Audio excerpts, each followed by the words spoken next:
So it's really weird, but basically there's time operations. They figured out how to make these like time tunnels or these portal systems where you have the same effect, which more or less occurs in some of these underground bases, these magnetic mountain core areas, and there's like more than one area, but apparently that one is like the one for the plane or the planet. Mount Meru. Hmm.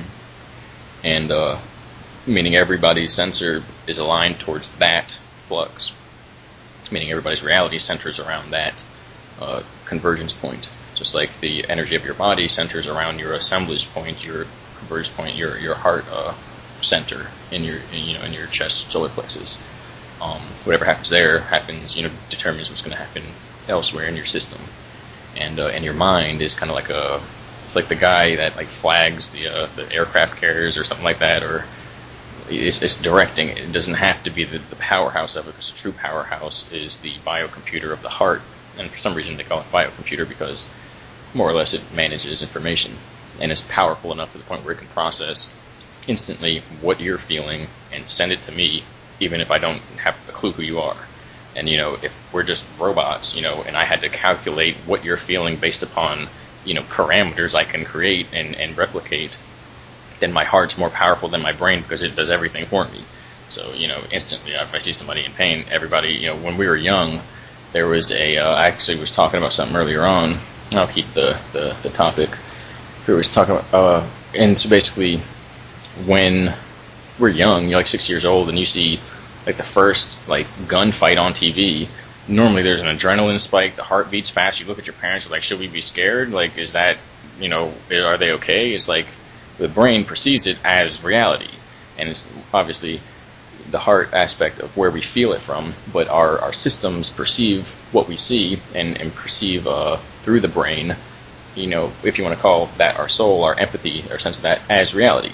And so the idea is we're not designed, well, maybe we're designed for that, but there has to be a design implemented that makes people move out of that and feel cold and calloused and disconnected. We're not born that way.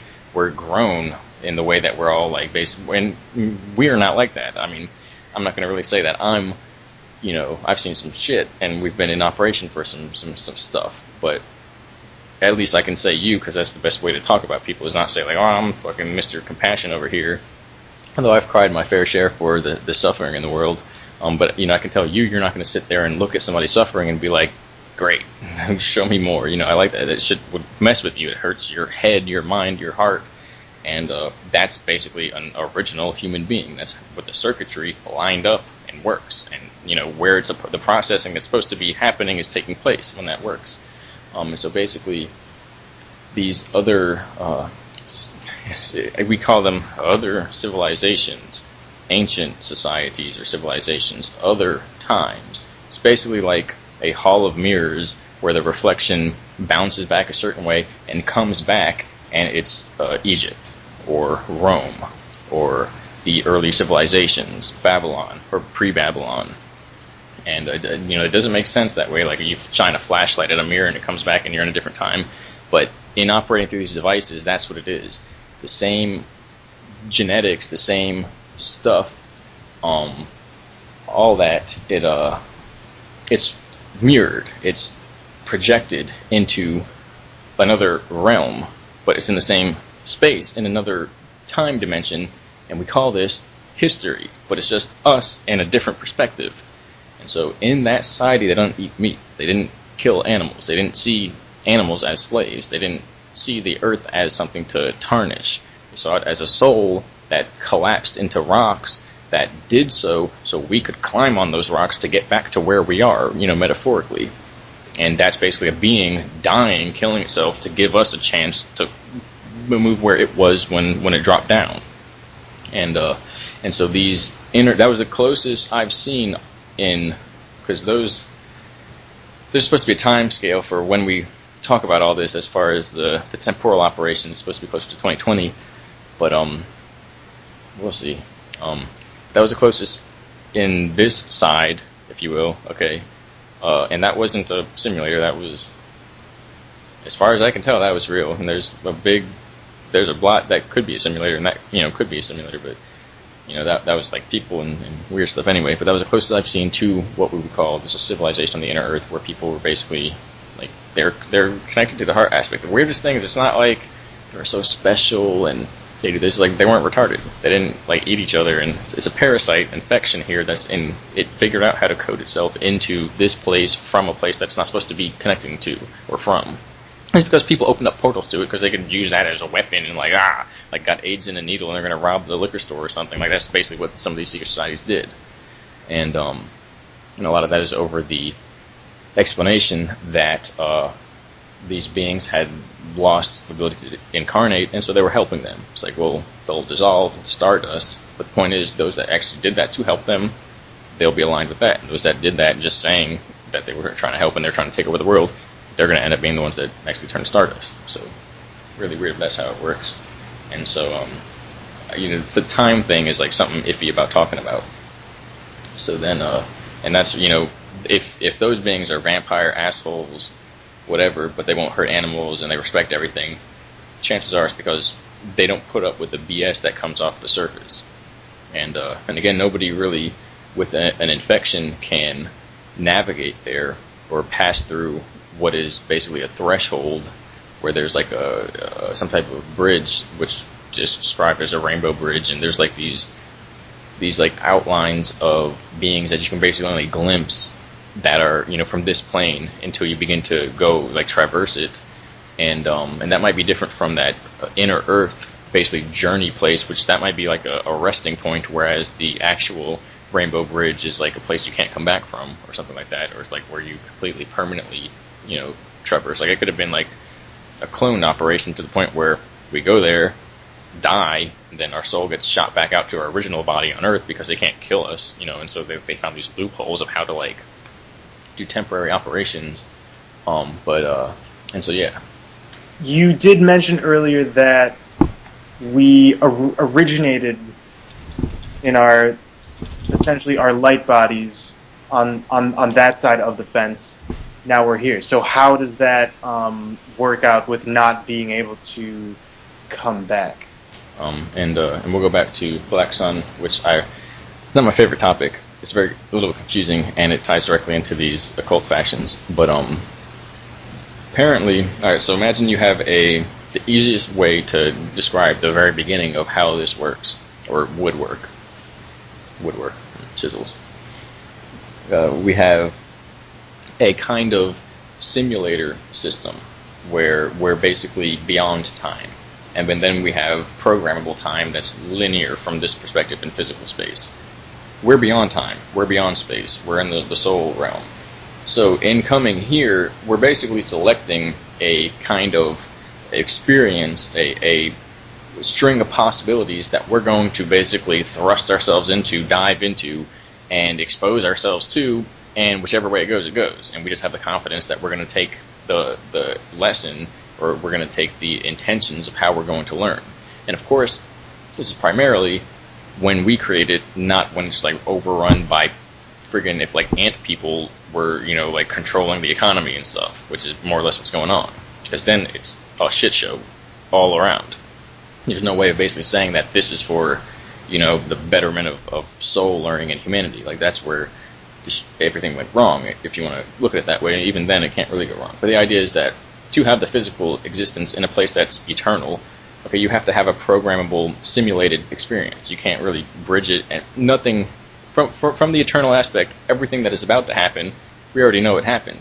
All we can do is see what happened and go, I know that's going to happen, and then go in, and our memories are gone, and then we experience it as if it's for the first time. So that in that way, it's simulated. It's not actually happening for the first time. So if something were to happen then, and in that way that people can't really like ever, nothing unexpected could happen.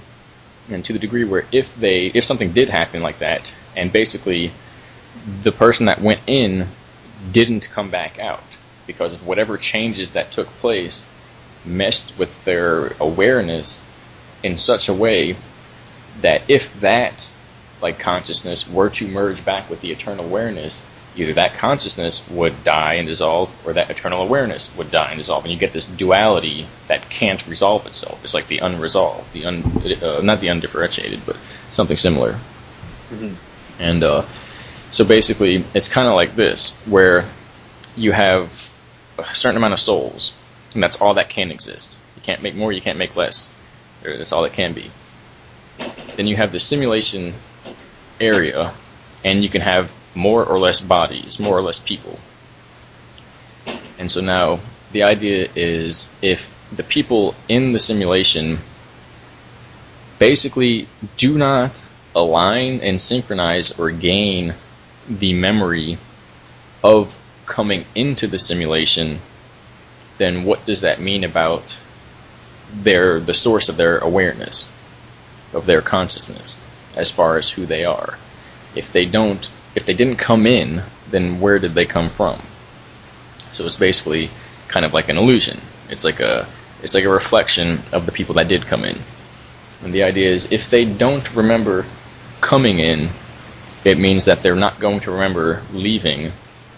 And in the same sense, that if they don't synchronize with the knowledge that this isn't all that is, in essence, the soul activate and enable soul awareness in the body, then that means they're not going to leave, because that's the requirement of actually leaving. The simulation doesn't leave. How is that possible? The TV character comes off and like walks down the street.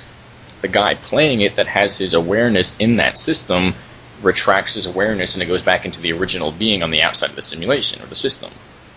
So if a person's soul awareness doesn't activate in the system, then it means that that consciousness is not going to leave the system. And it simultaneously means that that consciousness did not come from a soul awareness going into the system. It's just a background processing replicant that was created on the spot by the realm itself, or by the controllers of the realm who began doing these genetic experiments and these events.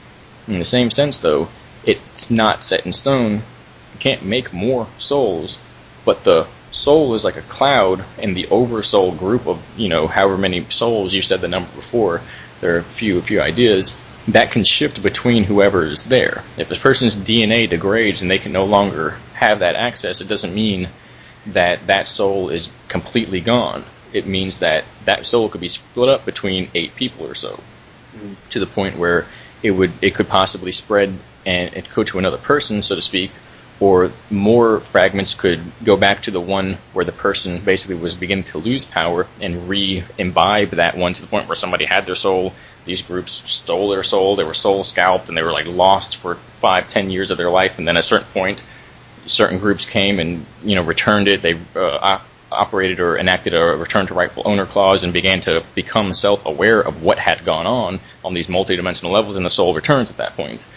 And so at that point, though, when all of it is done, said and done, everything comes to completion, the souls are what leave the place, because that's what went in. So the beings who are interacting in a way where they're giving away their soul energy, or they simply did not have access to that in the first place, it's the strangest thing, but there's no way for that to leave, because it doesn't exist in the first place. And that way we make sense of that in human terms is not the same as in cosmic terms. Because it's like looking at a person being like, F you, you're not cool enough to exist. It's not like that. It's just the fact that in the end, their awareness is only relative to within the system, unless that person activates on the soul level. But at that point, the way fear works, the way creativity, compassion, all these things change beyond the human level to the point where it's like a cosmic being, where it's beyond the limitations of just a physical being, which when it's just physical, it's an animal. If it's just a body without that soul aspect, it's an animal. And some of these experiments created hybrid animals that don't have souls. And it's just like an animal. The desires are the same as what an animal feels. And it's the only reason people don't normally go and run around naked like animals is not because their brains are functioning differently, because it is to a degree, but in the same sense, if there's the same capacity for those desires as an animal, it's the soul, the conscience, the wisdom, the self-awareness, that capacity that keeps people being people. And so when that's gone entirely, you get these animal beings, and those beings, for some reason, I don't know, if I go further than this, it's kind of like it's talking trash. But it's basically like a simulated system with numbers and, like avatars.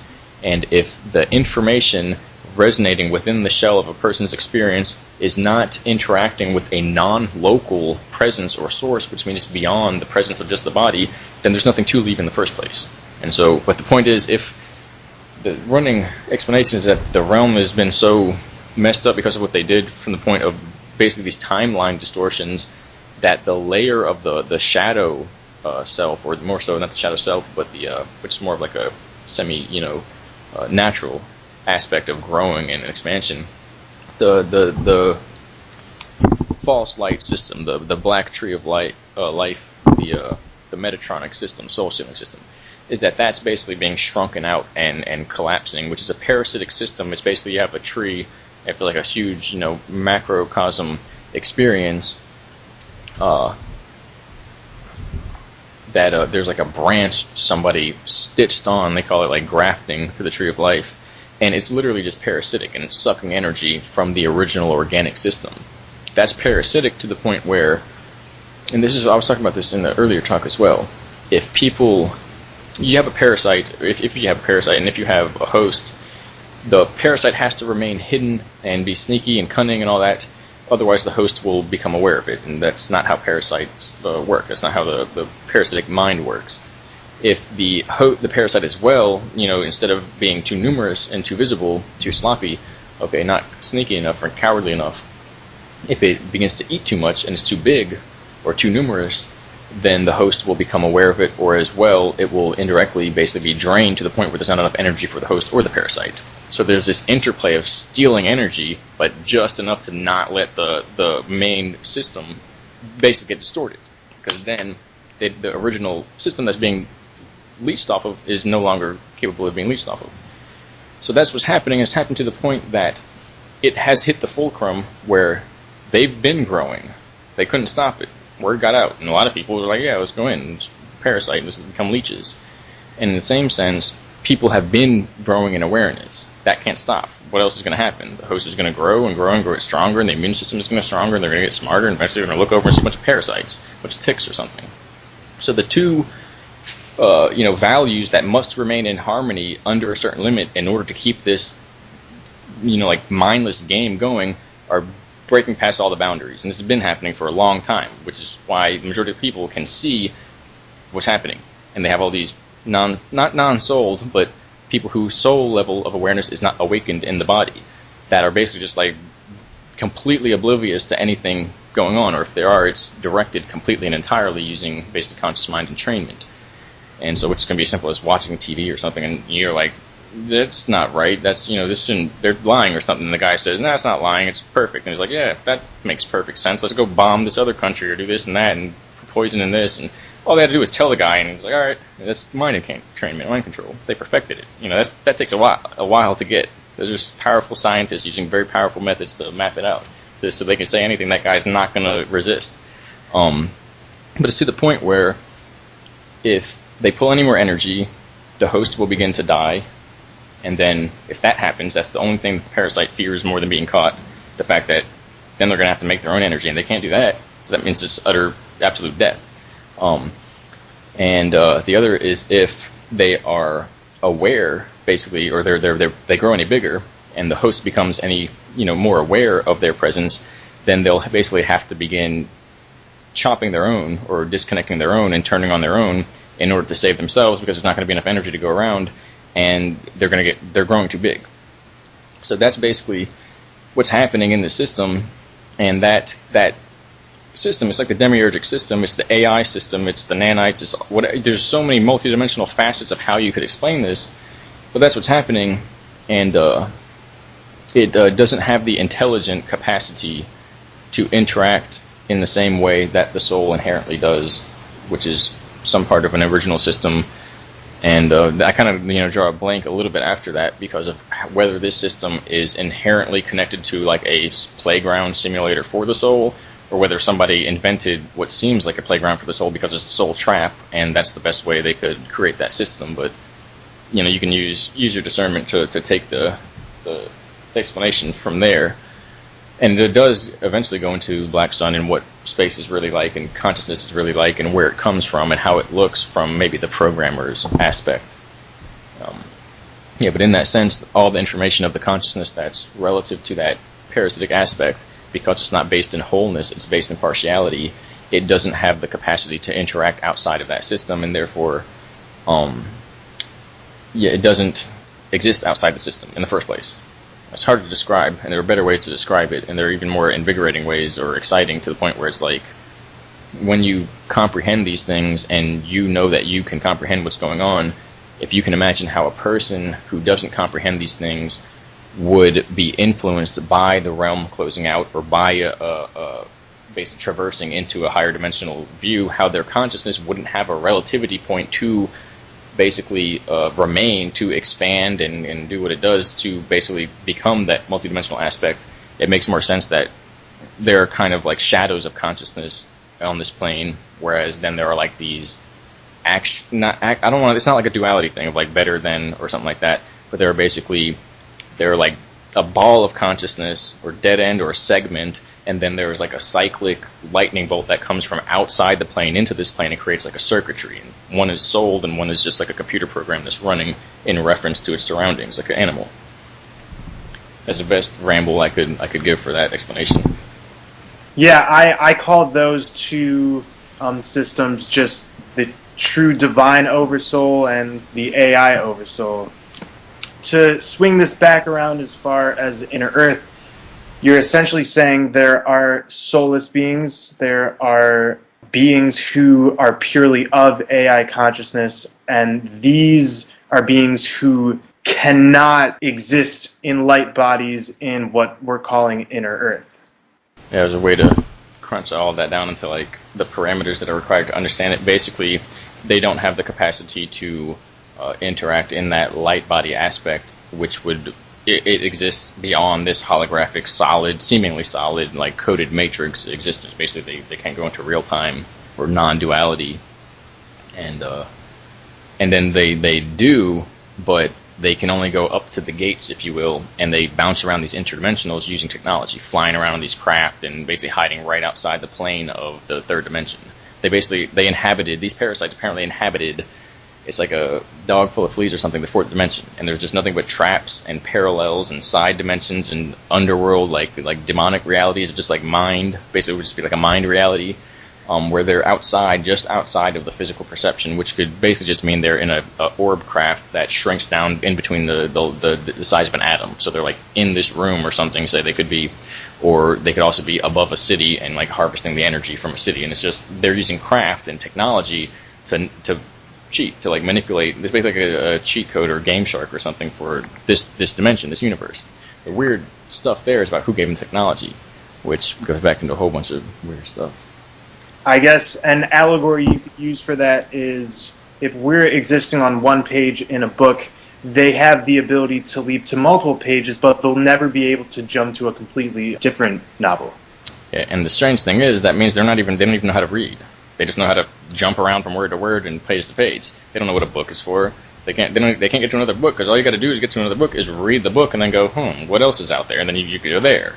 Is the universe is free. The train in between universes is your mind and what you want to know.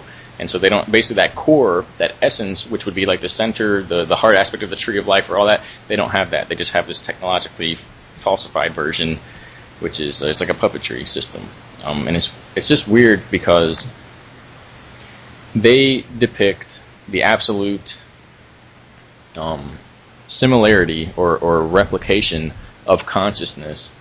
However, the imbalances or discrepancies are basically, I don't know how to describe it, it's as valid as you would expect. They just want to like eat and kill and have sex and things like that. It's really weird. It's basically inverted.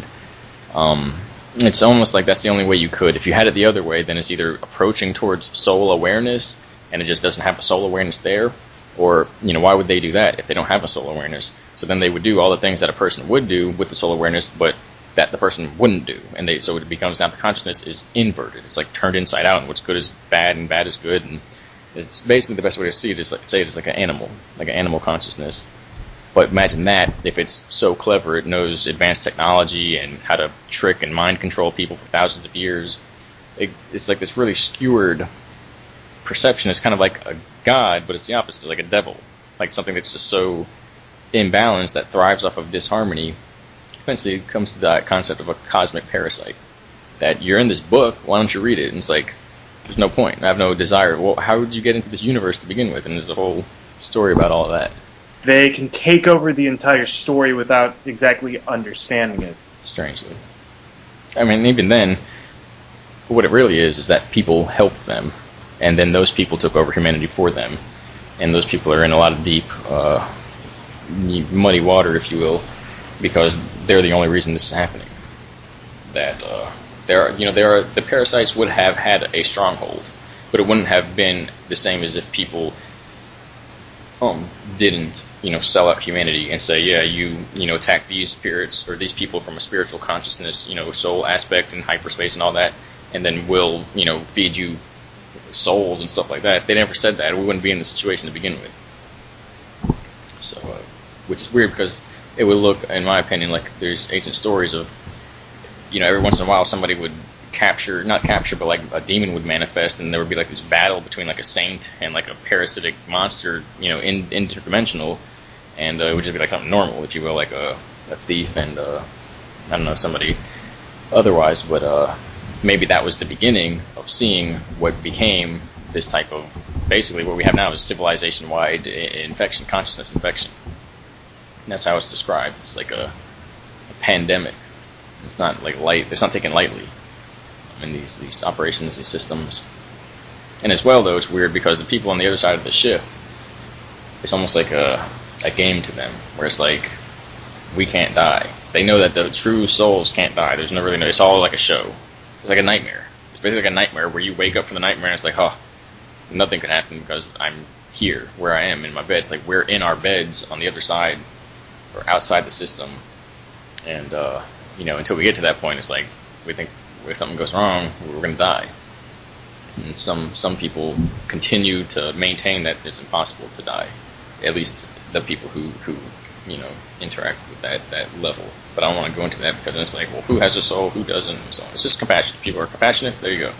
But then that's the thing, when you get the AI beings that are like, I have a soul, I'm compassionate, and it's like blood's dripping out of the side of their mouth and like their eyes are red. It's like, shit is weird. It's a puppet or something. Something pretending to be part of the universe, if you will. So, where I was told two things, and one I had come to the conclusion of, and the other I didn't make the connection of, but apparently you only need to know one. What I come to the conclusion of is that the energy of your heart can fluctuate and expand and contract and influence basically in and out of time. It's like a quantum interference system. And so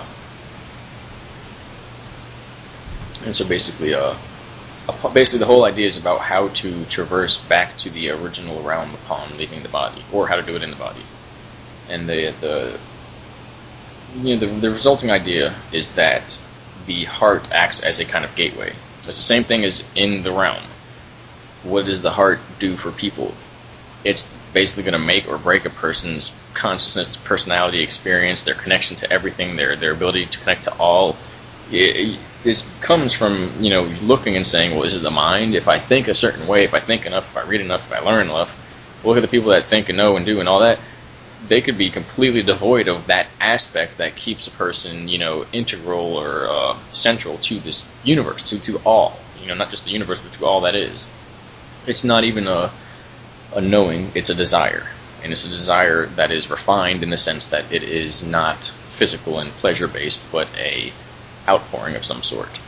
And so apparently that equates to when the separation occurs and there's like some type of maximal energy increase or shift or spiral or whatever it is, or inversion of, like, our soul is up and it turns inside out to come into the body and turns back side out, we're right side up to leave, kind of like where in the normal place our souls are there, and then they invert everything here, we're all upside down in La La Land, and then everything turns right side up to go back. And so the idea is that corresponds with the heart of the earth, if you will, the heart of earth, to the point where you can go within, and this also has to do with what is called the false light trap, which I've seen during one of the operations where they basically used it on me to show me that they're not effing around. There's apparently technically it's not difficult. I've seen technology that can make your soul go pop out of yourself and shoot around and come right back. And that's just like something guiding it. They have consciousness transfer. The whole idea with the light trap is they have a craft that can beam above like a city or wherever it is, and everyone that dies gets magnetically pulled in and then rocketed through like a gateway to basically the moon base, which they don't tell you at the time. And then there's these like dimensional electromagnetic devices that wipe the energy clean if it's like a magnetic field, and they're all aligned a certain way to hold a kind of a mandala for memories and stuff like that. It just makes them all go flatlined. And I've seen other tech for sure, and so that's kind of like, I mean, you could believe that they do stuff like that, but then to believe that they're actually having, that it's actually working, and so basically it works, regardless of how that plays out. And but the idea is then, so how to avoid that? And one of the explanations is to, instead of looking out, like we're in a holographic realm, is to look in. And when you do this, and there's a frequency maintained, and there's like a 3-step pattern that has to happen, which happens automatically because that's what happens when there's basically a return initiation sequence, something that happens, a return sequence initiation, which is basically a part of the process of dying, or a heightened experience or something like that, where it's basically a harmonization or centering, then an acceleration, and then a charging or a release of the potential charge into a kinetic charge, where if you have like a spinning disk and we're on the outside, you can't, it's like the toroid, you can't really stop the disk, and you can't look up or down to gain access to the whole thing. All you can do is spiral into the center and then spin fast enough, like a figurina closing, her limbs together, a ballerina, excuse me, and eventually you expand out because of the centripetal force pulling you outward.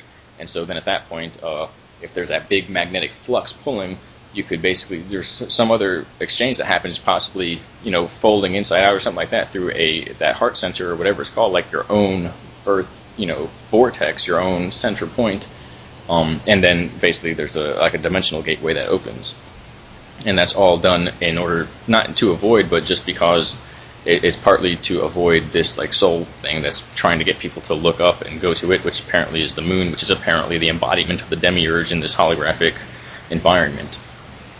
And there's a whole bunch of explanations and technology there. And so then the other aspect of that, which I had a feeling that that's how it works, because everything wants you out. So then in this realm, people are doing stuff like that, and you literally just like tune it out and go in.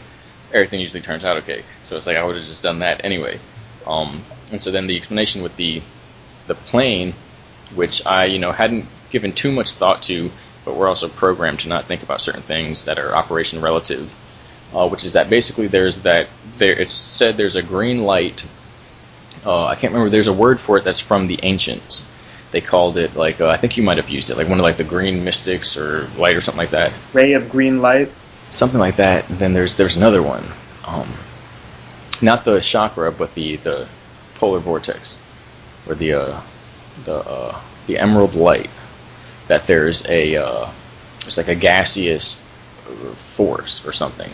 And that's apparently the original magnetic flux that people would go to if there wasn't this type of false light system to create a false magnetism like system that basically tricks people into going into the other way, which is basically like a construct. It's like a rat trap or something. And apparently one either goes into the heart center, the assemblage point, where there's an infinitely small vortex, basically where all the energy converges. And when it goes so far, well, you're in between atoms at that point. And when you're so far that you're in between the space of spaces here, you go into hyperspace. And at that point, wherever you intend, you go. And so if you're doing that in a state of love, you go to the realm, the frequency of the universe of love. And which is where, obviously, the womb, or the source of creation for humanity. Because we're not coming out of the bottom end or something like that. I mean, technically we are, but... and so... But then the other beings, these demiurgic, these occultic groups that do the other thing, they focus on the other end. And they literally go up the ass of the devil, or the testes, and they become the genitals, because that's what they want. And so it's not, the heart center of it, it's I'm going to get what I want out of it, and that's that.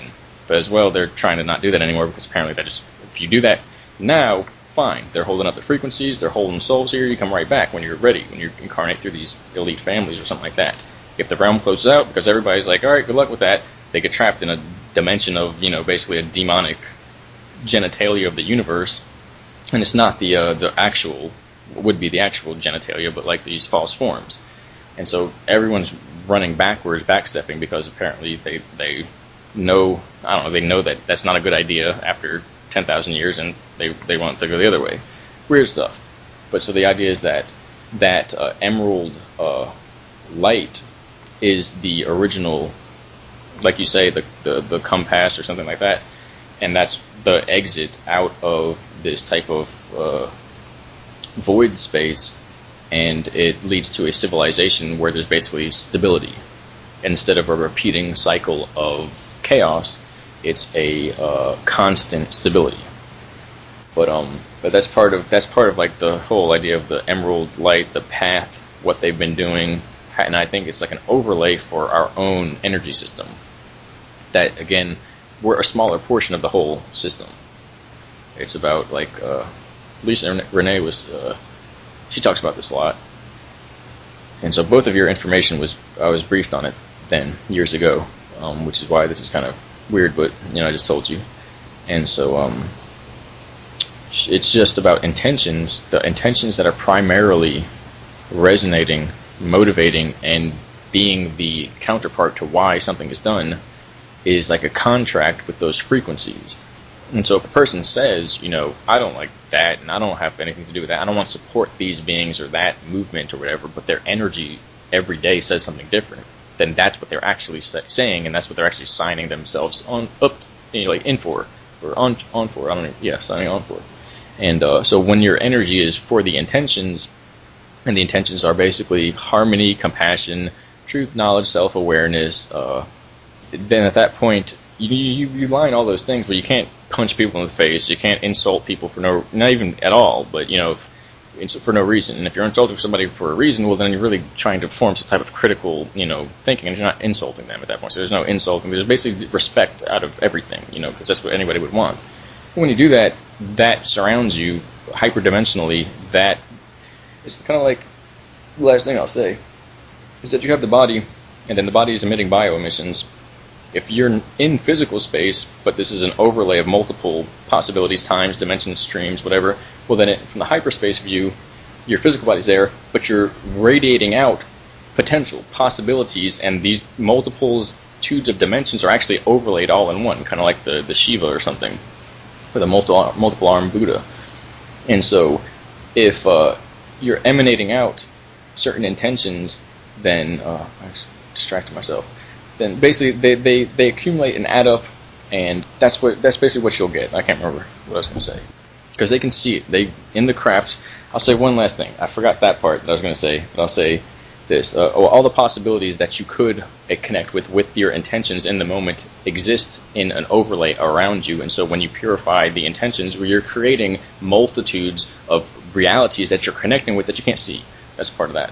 But the other part is that when you go up, if you see a craft, which is not recommended because they could be any faction, sometimes they'll swim from star to star. So that has to do a lot of what, basically, the way it was described, and I've seen this, is that this crazy stuff, this is what they told me, and I've seen some of it. We look up and see from one possibility, and the way the stars look are kind of like the binary LED lights of a complicated computer system of the gears, and depending on the time we're in the universe version we're in, different stars will be lit up and different energies will basically be activated and shining down. And so they say we went through the spectrum of possible dimensions, it would look like a light show. It would look like fireflies, where stars would be disappearing and different energies would be active, and they would also be rotating in different areas. Like it would rearrange itself. And so from their perspective looking down, they see Earth, but they see every other possible dimension, meaning every different timeline. Meaning we look up and it's like we're looking through glass or water, and it waves when they go by. When they look down, the ground is one way and there's like one dimension, and then it waves like air over a barbecue or something, hopefully, There's festivals, and as the wave goes and ripples, and you would normally see like somebody's face kind of like if it was heat wave or something, you'd see it kind of like ripple.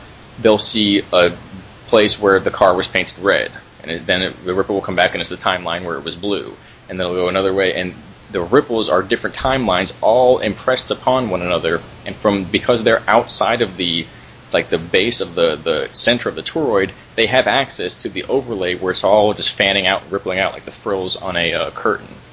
And so from our perspective, they're waving through time and space, and from their perspective, multiple possibilities and timelines of Earth are waving around and dancing beneath their craft, and they can literally frequency tune into one of them and go down to that one and there and that one. They zoom back out and frequency match with another one that they can scan and see and go back, and you can pop out of the time by simply rising enough out of the continuum or whatever it is, and it's like rising out of water or a heat like ripples or something like that, a mirage basically, and it's like it's a holographic system, but it's folded. It's folded in layers, kind of like rocks and sediment or something like that.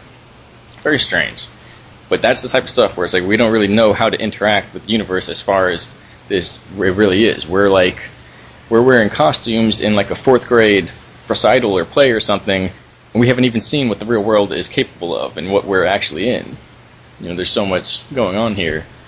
Basically, if you know, you're basically a god just by that definition. But again, the creative force has the heart aspect, otherwise it's not wholeness. You mentioned all of these parasitic entities, they are going to the moon's light trap upon death, and they have no access to this inner earth paradise, etheric place, but we do because we emit this emerald heart energy that corresponds with the aurora's emerald energy. In a sense, they're trapped inside of this computer, and we can only trap ourselves, but can pretty much eject as soon as we, for lack of a better phrase, grow up and learn to love. Yeah, I like how you're keeping everything relative, because that energy at first that was like, oh, this is new energy from you. Now it's I'm like running all over with it and doing the mirage thing where I'm like fluttering through realities and possible explanations instead of like organizing them. I'm just like giving you all of them, but it's the right situation. Basically, that's like the gist of it. It's so much more complicated when we want to look at how everything works. Like we're in a big, complicated interdimensional or multidimensional or even extra-dimensional clock system. But what we need to do is just give in to love, accept that aspect of wholeness instead of trying to find reasons to not do it, which is essentially harboring what is a parasitic infection, a mind virus, because there's really no reason not to. And crazy stuff is that these beings have been here for the longest time using this technology, as well as people, humans, and you can do anything. You can literally, you can have a computer system map out what you want to do, and imagine like reading through a web page or something, and it's like, oh, all these links are split up, and then the titles to all of them, and blah blah blah. Well, you could have something do that and input the information to your mind in a way, or have it holographically displayed to the point where you can literally learn at this rate of like 25 times what you would normally. The early operations with the scientists, they figured out how to dilate time and use cloning and send a person's consciousness into the clone into an alternate dimension, basically a time bubble, live for 100 years, work on all the technology and develop all they can, die, and come back to the original clone with their memories primarily repressed, because you can only do that so many times and basically have so many lives, like bent in a dilation and inserted back into the same anchor point for the same organic original without that original going like loopy. And they did that over and over again until they got basically like 1,000 to 10,000 years, which isn't a good number span, but thousands of years worth of development within like 40 years of time, to the point where now we have 2 civilizations where one runs on just recently iPhones, and those are a whole different computer system and computer design than we were previously running on, and solid state and all that. and now quantum stuff, and another that basically uses plasma computers and like dimensional systems that go beyond anything we can comprehend.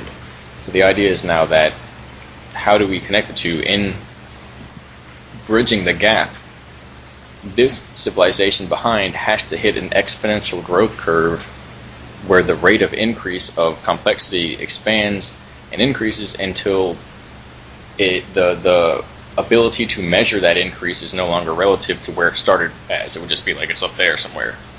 And as well, that's kind of like a deception, because it's not technological that this has to occur, but in our ability to handle existence and what is they're going to be doing and remain heart-centered and all that, which means it's going to create basically the two races, where it's going to be like the beginning of the one demiurgic AI that goes back to play this whole mess, but simultaneously dies because it's the creation of the humans, the Eternals, that can see all of that as it happens and remain heart-centered and overcome all of it in all time.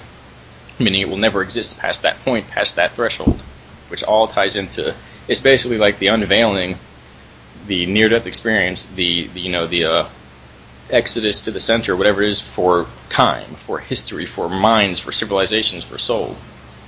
And it's also like this has been held off, because as long as this is held off, they can abuse people and do all that, as well as people trying to advance people.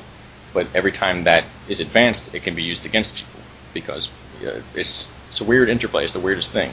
But that was one of the main methods they got. That actually just happened. That you realize you can dilate time, you can do whatever you want. Send your scientists out in 100-year intervals. You advance, 5, 10, 15,000 years in 40 years, but that created a rift and literally a bipolar, schizophrenic civilization from two of them from one. I think that's about it. This is completely disjointed for me, basically just because of the amped up energy. I'll tell you why after we end finish the recording. Your work is, like I was saying, it was what we were being told, and being shown by people who were passing on, technically the people that were holding that knowledge and weren't being like weird, these were closer to the knowledge keepers, and it shaped civilization. So it's like that information, and some of it was debriefed specifically on what you were talking about, and I'll tell you more about that after we finalize recording. So thank you too, and you're providing probably a more clarified version of not education, because that's corrupted, but of teaching for people, because a lot of people are liking that, and they're making sense of it. And I don't know, I've never seen this before. If 10, 15 years ago people told me like, no, older generations were not going to still give a damn, but everyone that's being born and that is given the opportunity to know these things is going to want to know more, and it's going to change the world, I would have, said I would have died first, which technically I did. But it seems like something is happening now for the first time ever, and it's not just the fact that there's a new year, there's a new time. It basically might be that time where this is the generation that makes a difference, but it's also, everything is dualized to the point where this might mean it's also the last physical generation to exist in this same way, which is also why that exodus or unveiling or the disclosure of this corruption system and all that, it more or less has to happen. It has to be pushed. We have to push, and if whatever happens, happens. But if we don't do anything, then we must take responsibility for what does happen or what doesn't happen. If we try, then all we can do is take responsibility for trying and for the fact that something either happens or almost happened. That's all I can really say on that, and that's all I feel. And I hope people look at that and think about that, because we're all in it together. For instance, the guys in the house, I was talking to my friend the other day, the house is burning down, it's 1,000 degrees difference, and say he spits on everything, and it reduces the, or not even that, but he has the water that he has on him, and he lowers the temperature by, say it's a few thousand degrees, he lowers it by 1,000 degrees or 1,000 joules of energy.